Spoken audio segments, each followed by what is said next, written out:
ये जीवन है, इस जीवन का यही है रंग रूप। थोड़े गम हैं, थोड़ी खुशियाँ, यही है छाँव धूप।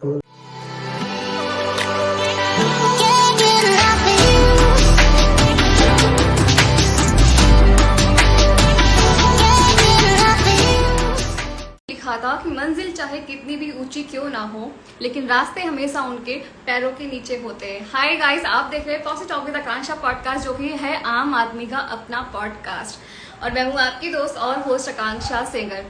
आज फ्राइडे है, फ्राइडे की पॉजिटिव वाइब्स लेकर के आ गई हूं आप सबके लिए। तो चलिए पॉजिटिव वाइब्स लेने के लिए रेडी हो जाइए आज की। तो आज के जो हमारे गेस्ट हैं उनका नाम है अशोक मिश्रा। स्वागत है आपका positive talk with Akanksha podcast में। थैंक यू सो मच इस शो के साथ जुड़ने के लिए। Thank you very much. आवाज क्लियर है? हाँ, आपकी आवाज क्लियर है। आपको मेरी आवाज क्लियर आ रही है? हाँ जी, बिल्कुल आ रही है। तो चलिए फिर आज का जो प्रोग्राम है चालू करते हैं। आज की जो हमारी पॉजिटिव एनर्जी है हमारे सामने है, तो लेते हैं उनसे उनकी पॉजिटिव एनर्जी। अशोक सर, हमारे जो दर्शक है ना वो जानना चाहेंगे आपके बारे में। आप कौन हैं, कहाँ रहते हैं, क्या करते हैं? जी आकांक्षा जी, शुक्रिया सबसे पहले इस प्लेटफॉर्म पे मुझे आमंत्रित करने के लिए। जी। अभी सभी दर्शकों को मेरा गुड इवनिंग और यथोचित अभिवादन। आकांक्षा जी, इस सवाल का जवाब तो मैं अभी तक नहीं खोज पाया हूं कि मैं कौन हूं। अच्छा। बहुत कड़वा सच यही है जी। लेकिन चूंकि जन्म हुआ और मृत्यु होगी, इस बीच का जो सफर है जी, उसी को तो जिंदगी कहते हैं ना। बिल्कुल। तो उसमें कुछ न कुछ तो अपने को तलाशना और तराशना पड़ता ही है। बिल्कुल। तो हम अपनी इस आपके सवाल का जवाब एक लाइन से दे दें। जी।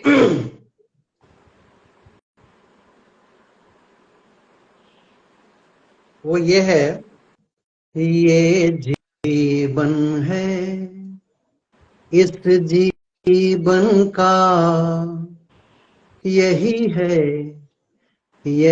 है रंग रूप। थोड़े गम हैं, थोड़ी खुशियाँ, यही है छाँव धूप। ये जीवन है। तो सारा जीवन का सार इसी में है। चलिए शुरू करते हैं अपने बचपन से। जी, बचपन में वो 5-6 साल का रहा होऊंगा। मैं मधुबनी का रहने वाला हूँ। मधुबनी बिहार में एक जिला है मधुबनी, वहीं का भोज पंडौल गांव है, वहीं का मैं रहने वाला हूँ मूलतः। जी। आज भी हमारी काफी वहां पे विरासत है, हमारा जाना आना लगा हुआ है। और वो मिथिला धाम में आता है। आपको पता होगा कि 4 धाम होता है। एक द्वारका है, एक बद्रीनाथ है, एक पुरी है और एक रामेश्वरम है। जी। लेकिन लौकिकता में, लोकोक्ति में हमारे मिथिला को भी धाम बोला जाता है।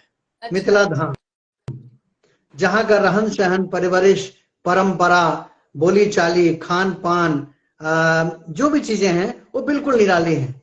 तो वो एक मिथिला है। कभी आप गूगल पे पढ़िएगा, मिथिला एक अलग हटके है दुनिया से। तो उसको हम लोग धाम में बोलते हैं। तो मैं वो खुश नसीब हूं कि जहाँ सीता जी ने जन्म लिया वो मेरा स्थान है। तो सीता जी को हम लोग देवी स्वरूपा कम बहन ज्यादा मानते हैं। अच्छा। और श्री राम जो आए थे अवध से शादी करने, वो राम सीता की जोड़ी आपको मालूम होगा। तो श्री राम को हम लोग बहनोई के दृष्टिकोण से देखते हैं, जीजा के दृष्टिकोण से देखते हैं। अच्छा। वक्त बीतता गया और मैं बोकारो स्टील सिटी ले आया गया अपने पिताजी द्वारा। मेरे पिताजी बोकारो स्टील प्लांट में सिविल इंजीनियर थे। आप तो रिटायर कर गए, 95 में थे। उस समय में आया, और जब आया तो मैं छोटा बच्चा था। उस समय चुटकी हुआ करती थी, उसको चुटकी बोलते हैं हम लोग। यहाँ बांधते हैं पीछे, अच्छा जी। तो वो हुआ करता था।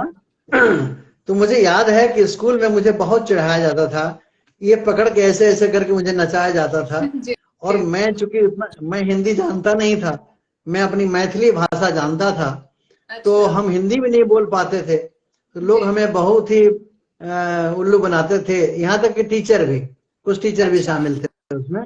जी, सेक्टर 3 का स्कूल हुआ करता था, मुझे आज भी उस सीन याद आ जा रहा है आपसे बात करते करते। लेकिन मैंने एक चीज जिंदगी में सीखा कि हारिए ना हिम्मत, बिसारिए ना नाम। तो क्या हुआ कि इस तरह से करते करते हमारे यहाँ वो जो टीचर थे बहुत चिढ़ाते थे, लेकिन मैं अपनी पढ़ाई में अव्वल था। परमात्मा का एक शुक्र था कि मैं पढ़ाई में बहुत अव्वल था। तो जैसे उस समय हमारे यहाँ ये मंथली क्वार्टरली एग्जाम नहीं होते थे उस समय एक बार 6 माही होता था, 6 मंथली और फिर ईयरली। तो जैसे ही 6 मंथली एग्जाम हुआ, मैं उस क्लास में टॉप किया। अच्छा। तो जैसे टॉप किया कि सबकी निगाहें बदल गई। ये कहते हैं ना कि निगाहें बदलेंगे तो नजारे बदल जाते हैं। जी। तो कुछ ऐसा ही हुआ कि जैसे ही हमारा रिजल्ट आया कि लोगों को हमको देखने का नजरिया बदल गया, और फिर एक नई जिंदगी शुरू हुई, एक यू टर्न लिया जिंदगी हमारा। यू टर्न में बार बार हाईलाइट कर रहा हूं कि हमारे पूरे सेशन के बाद आप गौर करिएगा तो आपको 7-8 यू टर्न मिल जाएंगे। एक यू टर्न मिला हमको, उस यू टर्न से फिर मैं पीछे पलट के नहीं देखा और अपनी स्टडी में लगा रहा। करते करते करते मैं हाई स्कूल 1980 में 1980 ईस्वी में मैं सेक्टर 2 हाई स्कूल बोकारो से मैं फर्स्ट डिवीजन से मैं पास किया। उस समय आकांक्षा जी, फर्स्ट डिवीजन आना मतलब समझ लीजिए कि आपने बहुत बड़ा अचीवमेंट कर लिया। 1980 के बाद बता रहा हूँ, मुझे नहीं मालूम आप कब की हैं, लेकिन 1980 एक अरसा हो जाता है। मैं सर 90 की हूँ। 1980 मतलब हो गया यूं मैंने 23 इयर्स ऑलमोस्ट, सॉरी 43 इयर्स। तो उस समय का एक अलग क्रेज था, पूरे गांव में मिठाइयां बटी थी, हमको आज भी याद है मेरा फर्स्ट डिवीजन आने पे। उसके बाद कुछ ऐसा समय आया कि हमारी लाइफ में फिर यू टर्न लिया। मैं यू टर्न फिर से बोल रहा हूँ। वो कुछ ऐसा आया कि हाई स्कूल के बाद मेरी मंशा थी और हमारे घर वालों की मंशा थी कि हम कहीं अच्छे जगह जाके एडमिशन लें, पढ़ें, जैसा कि आजकल क्रेज चल रहा है। उस समय उतना नहीं था, हमारे समय में उतना नहीं था, लेकिन फिर भी ये था कि चलो पापा सक्षम है तो कहीं ना कहीं जाएंगे, और हम लोगों ने प्लान बनाया। लेकिन तब तक क्या हुआ कि दादी हमारी हुआ करती थी, उनकी तबीयत कुछ खराब हो गई, और फिर ये डिसीजन लिया गया कि मैं मधुबनी में जाके आरके कॉलेज, जैन कॉलेज था, वहां मैं इंटर में एडमिशन ले लूं, और उसके बाद फिर उसके इंटर के बाद मैं कहीं और चला जाऊंगा। तो जी, मैं फिर से पहुंच गया अपने मिथिला प्रदेश। ये मेरा जीवन का यू टर्न लिया। जी। वहां की मिट्टी पानी में रह के मैंने पढ़ाई की, और बीच में काफी परेशानी रही, चूंकि दादी भी बीच में गुजर गई। 1981 में दादी हमारी चली गई। फिर चूंकि नाम लिखा चुके थे तो हम वहीं पे कंटिन्यू किए, करते करते हमने पूरी ग्रेजुएशन वहां पूरी की। ग्रेजुएशन पूरी की तो एक बहुत बड़ा इंटरेस्टिंग यहाँ पे यू टर्न भी है, और बहुत ही मार्मिक एक, इसको कथा कहना तो उचित नहीं होगा, मार्मिक सेंस है यहाँ पे। तो जैसे मैंने यू किया तो मैं मैथमेटिक्स ऑनर्स में था, तो मेरी ख्वाब थी कि मैं मैथमेटिक्स ऑनर्स से करके फिर मैं एमएससी करूंगा, फिर एमएससी करके मैं पीएचडी करूंगा। अच्छा, हमारे समय में पास कोर्स और ऑनर्स 2 कोर्स हुआ करता था। अच्छा। जो आउटस्टैंडिंग बच्चे होते थे, जो बहुत अच्छे बच्चे होते थे, वो एडमिशन लेते थे ऑनर्स में, है ना, और जो नॉर्मल होते थे, रूटीन में होते थे, वो लेते थे पास कोर्स में। तो मैं ऑनर्स में था। हमारे प्रोफेसर हुआ करते थे इंद्रजीत प्रसाद जी, जो अब नहीं रहे, परमात्मा उनका आत्मा की शांति दें। तो वो हमको कॉलेज में बुलाते थे पास कोर्स के क्लास में। अच्छा। अपने बैठ जाते थे कुर्सी पे ऐसे करके, ऐसे स्टाइल झूलते रहते थे। हमको बोलते थे कि अशोक, मेरा नाम अशोक है, अशोक जरा ये चैप्टर पढ़ा दो ना, ये उनका स्टाइल था। हाँ, और वो चुपचाप ऐसे देखते रहते थे। तो मैं वो खुश नसीब था कि मुझे पढ़ाने का, ओरेशन का, किसी चीज को डिलिबरेट करने का, किसी चीज को प्रोजेक्ट करने का, ये जो आदतें मुझे लगी वहीं से लगी। उसके बाद हमको बुलाते थे ट्यूशन में अपने घर पे जी। ट्यूशन मुझे पढ़ाने के लिए नहीं, हाँ। मैंने ट्यूशन कभी नहीं पढ़ा। अच्छा, उन बच्चों को पढ़ाने के लिए जिनको वो बुलाते थे। क्या बात है सर। तो उस समय पहले फ्लैप पेपर हुआ करता था, उसके नीचे कार्बन लगती थी, उस पर लिखी जाती थी। उस समय का ट्रेंड था जी। 10 बच्चों का 10 फ्लैप लगता था और मैं 2 घंटा पढ़ाता था बच्चों को। हमारा भी रिकैप्सुलेशन होता था और सबको पढ़ा दिया, उन्हीं के यहाँ खाना भी खाता था कभी कभी, और हॉस्टल चला। तो ये बड़ा अच्छा वहां पे एक ये रहा हमारा सफर। उसके बाद क्या हुआ कि हम जब हॉस्टल में थे, तो वो भी मैं आपको बीच में चलते चलते बता दूं। जी। तो हॉस्टल में 1980 के पास जब मैं गया था, 1981 में, एक बहुत बड़ा दुर्भाग्य कह लीजिए कि बिहार में उस समय, हालांकि मैं इन सब चीजों में विश्वास नहीं करता, लेकिन चूंकि ये सत्य का प्लेटफॉर्म है, मैंने आपको वचन दिया है कि जो कुछ भी कहूंगा सच कहूंगा, इसलिए मैं कह रहा हूं आपको ये कि एक बैकवर्ड और फॉरवर्ड, हाँ। इस चीज की वहां पे बहुत जबरदस्त एक वेब चला। अच्छा। और एक दूसरे के दुश्मन जैसे बन गए वहां पे। जी। लेकिन मैं जिस लॉज में हॉस्टल में रहता था, उस हॉस्टल का नाम था डीएन महतो हॉस्टल। वो अगर कास्ट वाइज देखेंगे तो दूसरे कास्ट के थे, हम दूसरे कास्ट के। लेकिन आप यकीन करेंगी आकांक्षा जी कि पूरे 45 बच्चों में से I was the only Ashok Mishra, एक था। और क्यों था? बाकी सबको मार के भगा दिया जाता था, लेकिन मुझे वहां पे इज्जत से रोक लिया गया। क्यों? क्योंकि शाम के वक्त मैं सबको हॉस्टल में बिठा के पढ़ाता था। शाम के वक्त सबको सिखाता था, पढ़ाता था।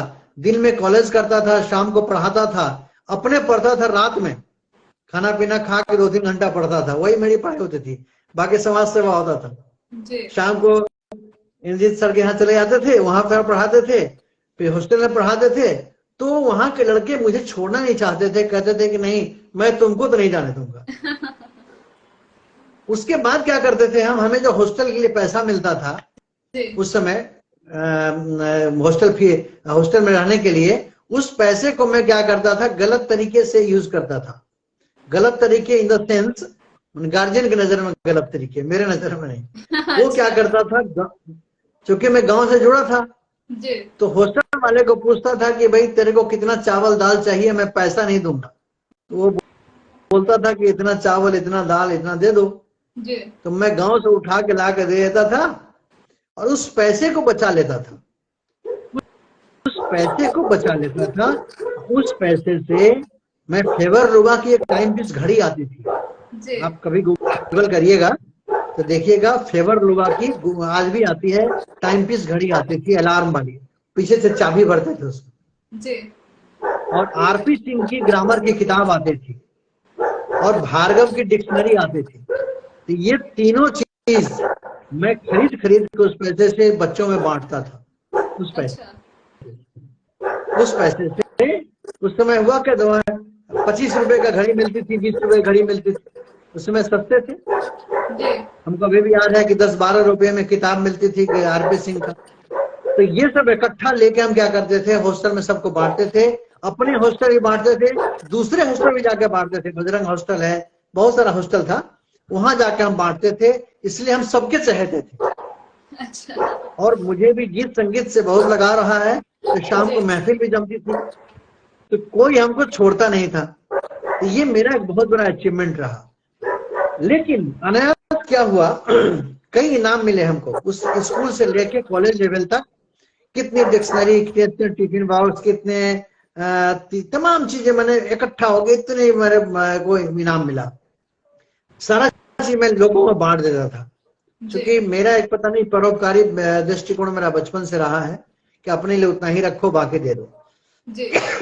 इस तरह से समय बीतता गया।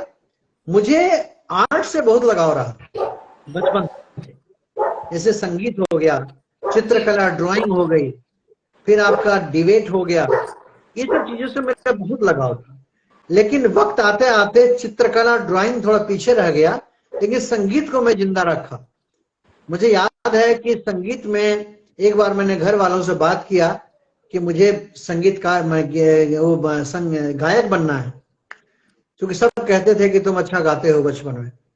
तो मुझे भी एक तमन्ना जगी और मुझे इंटरेस्ट भी था, लेकिन हमारे घर में उसको लोग हे दृष्टि देखते थे, गाना बजाने को थोड़ा नीचे दृष्टिकोण से देखते थे, इसीलिए हमें उसमें इजाफा नहीं मिला। लेकिन मैं उसको जिंदा रखा, आज भी जिंदा रखा हूं। सारी परेशानी के बाद भी, सारे दुख सुख झेलने के बाद भी मैंने अगर जिंदा रखा तो अपने ओरेशन पावर को जिंदा रखा, अपने साहित्य लेखनी को जिंदा रखा, अपने बोलने के तहजीब को जिंदा रखा और अपने संगीत को जिंदा रखा।